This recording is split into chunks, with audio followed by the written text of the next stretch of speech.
గత కొంతకాలంగా ఇండియాకి, అమెరికాకి మధ్య సంబంధాలైతే ఘోరంగున్నాయి. ఫస్టు హ్మ్. దాంట్లో ఏమో హౌడీ మోడీ అని, నమస్తే ట్రంప్ అని ఇలాగ వీళ్ళిద్దరూ చాలా క్లోజ్ ఫ్రెండ్స్ లాగా బిహేవ్ చేయడం ఇవన్నీ చూసాము. హ్మ్. అప్పుడు కరోనా టైంలో కూడా ట్రంప్ రావడం ఇవన్నీ కూడా చూసాము.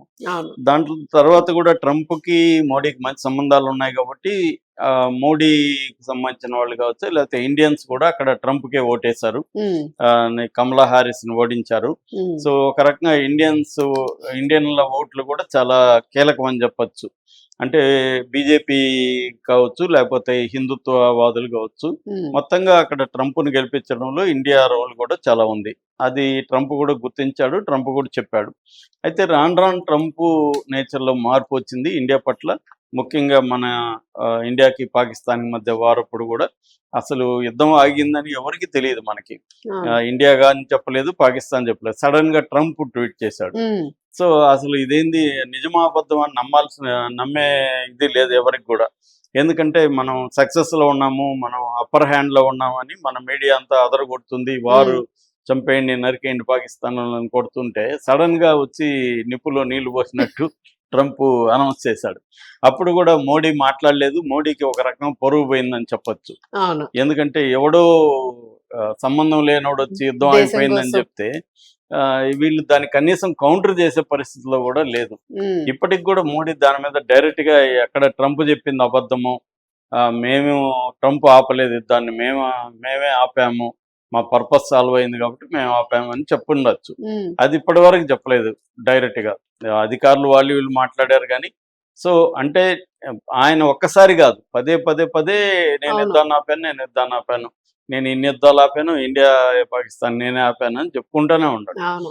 దాన్ని ఎప్పుడు కౌంటర్ చేయలేదు. దాని తర్వాత ఏమైంది? రెసిప్రకల్ టారిఫ్స్ అనేసి 25% టారిఫ్స్ మన దేశం నుంచి అమెరికాకు వెళ్ళే గూడ్స్ మీద పెంచాడు. హ్మ్. సో, దానివల్ల మనకి ఎఫెక్ట్ అయిందది. ఎందుకంటే అవును. 25% రూ. 100 అమ్మేది రూ. 125 అయింది. సరే అది గూడా ఓకే. దాని తర్వాత ఏమైంది? కొన్ని కండిషన్‌లు పెట్టాడు ట్రంప్. అంటే మా వస్తువుల మీద మీరు తగ్గించనంటే లాస్ట్ బడ్జెట్‌లో మోడీ ప్రభుత్వం చాలా వరకు తగ్గిచ్చారు. హ్మ్.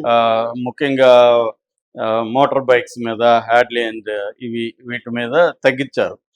కాకపోతే ఏందంటే మన రైతుల్ని సేఫ్‌గార్డ్ చేయాలి కాబట్టి మన అగ్రికల్చరల్ ప్రొడక్ట్స్ మీద హ్మ్. ఆహ్, ప్రొడక్ట్స్‌ని ఎంకరేజ్ చేయాలి కాబట్టి అమెరికా నుంచి వచ్చే అగ్రికల్చర్ ప్రొడక్ట్స్ మీద టాక్స్ మాత్రం ఎక్కువగానే ఉంది. టారిఫ్స్ మాత్రం హ్మ్. ఇండియాలో.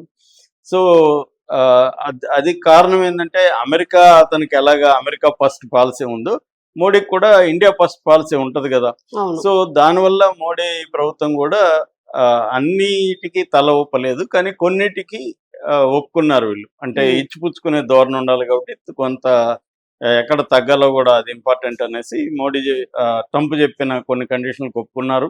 అలాగే రాబోయే కాలంలో ఆహ్, డిఫెన్స్‌కి సంబంధించి గూడా వాళ్ళ దగ్గర నుంచి, అమెరికా దగ్గర నుంచి కొంటామని జెప్పారు. అలాగే ఆయిల్ గూడా రష్యా నుంచి తగ్గించి, అమెరికా నుంచి ఆయిల్ పెంచుకుంటామని జెప్పారు. హ్మ్.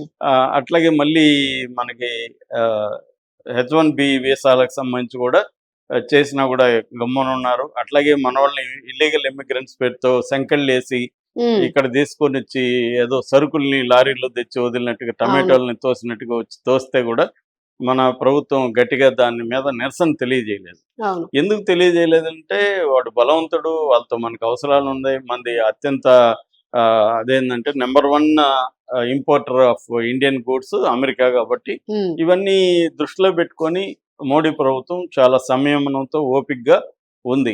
వ్యక్తిగతంగా ఏదో తీసుకొని మనం ఎట్లంటే అట్లా ట్రంప్‌లాగా మనం మాట్లాడకూడదనే ఒక ఓపిక బట్టి హ్మ్. ఉన్నారు. కానీ దాన్ని ట్రంప్ అలుసుగా తీసుకొని ఇంకా రెచ్చిపోతున్నాడు. అవును. తర్వాత రష్యా నుంచేమో యూరప్ కొంటుంది మళ్ళీ ఆయిలు. ఈవెన్ అమెరికన్ కంపెనీలు ట్రేడ్ చేస్తాయి. మళ్ళీ రష్యా నుంచి మనం ఆయిల్ తీసుకొని మనం దాన్ని రిఫైన్ చేస్తే మళ్ళీ యూరప్ కొంటది. అంటే డబుల్ స్టాండర్డ్స్ చూడండి. హ్మ్. అమెరికా, యూరప్ ఏమో ఆంక్షలు విధిస్తాయి రష్యా మీద. మళ్ళీ రష్యా ఆయిల్‌ని మనం తీసుకొచ్చి మనం రిఫైన్ చేస్తే మళ్ళీ యూరప్‌కి అమ్ముతాం. తీసుకుంటా. వాళ్ళు తీసుకుంటారు. తీసుకోకూడదు గదా! అవును. సో, ఈ డబుల్ స్టాండర్డ్ అనమాట. ఈ డబుల్ స్టాండర్డ్‌లో భాగంగా రష్యా నుంచి నువ్వు ఆయిల్ కొంటున్నావు కాబట్టి, నీ మీద ఇంకొక 25% టాక్స్ పెంచుతామని హ్మ్. పెంచాడు. దాంతో మనకి రష్యా నుంచి ఆయిల్ కొంత తగ్గింది మధ్యలో. సో, తగ్గిన దానికి కారణాలు ట్రంప్‌కి భయపడి కాదు. మనకేందంటే రష్యాలో ఆయిల్ నిల్వలు కొంత తగ్గాయి. ఎందుకంటే ఉక్రెయిన్ వాళ్ళ ఆయిల్ దీని మీద రిసోర్సెస్ మీద బాంబులు వేయడం ఉమ్, దానివల్ల తగ్గింది. రెండోది వాళ్ళకి అక్కడ యుద్ధం కాబట్టి అవసరాలు పెరిగాయి. ఆ రకంగా కొంత తగ్గింది మధ్యలో. అవును. మళ్ళీ నవంబర్‌లో పెరిగింది యాక్చువల్‌గా. నవంబర్‌లో 1.7 మిలియన్ బ్యారల్స్ పర్ డే మనం దిగుమతి ఇంపోర్ట్ చేసి చేసుకున్నాం. డిసెంబర్‌లో కూడా 1.5 ఇంకా క్లియర్‌గా లెక్కలు రాలేదు గానీ um, almost 1.5 million barrels per day డిసెంబర్‌లో కూడా. ఉమ్, సో ఇది తగ్గింది తగ్గలేదు యాక్చువల్‌గా మళ్ళీ పెరిగిందనమాట. మధ్యలో కొంత తగ్గింది మళ్ళీ పెరిగింది ఇప్పుడు. ఉమ్, సో అంటే ఈ నేపథ్యంలో ట్రంప్‌కి ఏందంటే తీవ్రమైన అసహనం పెరిగిపోతుంది. ఆ మధ్య కూడా మోడీ నన్ను హ్యాపీగా ఉంచలేదు. అంటే అవును. అంటే మోడీకి ట్రంప్‌ని హ్యాపీగా ఉంచడమే మోడీ ఏదో ఆ పనే. కోడలు అత్తగారు అదే పెత్తనంలాగా నన్ను ఆయన నువ్వు హ్యాపీగా ప్రతిసారి చూసుకోవాలి కదరా అని భార్య భర్తనన్నట్టు, భర్త ఆ భార్యనన్నట్టుగా ఉంది తప్ప చాలా చనువు తీసుకుంటున్నాడు ఒక శిల్ప. దేశాధ్యక్షుడు వాళ్ళ దేశంతో పోలిస్తే మనది అనేక రకాలుగా మనకు కూడా ఇంపార్టెన్స్ ఉంది. అవును. ముఖ్యంగా అమెరికా అండ్ యూరోపియన్ దేశాలను పక్కన పెడితే ఉమ్, 85% ప్రపంచానికి ఒక రకమైన లీడర్‌షిప్ వహిస్తున్నట్టుగా చెప్పుకోవచ్చు ఉమ్, ఇండియా. ఎందుకంటే అతిపెద్ద ఎకనామీ,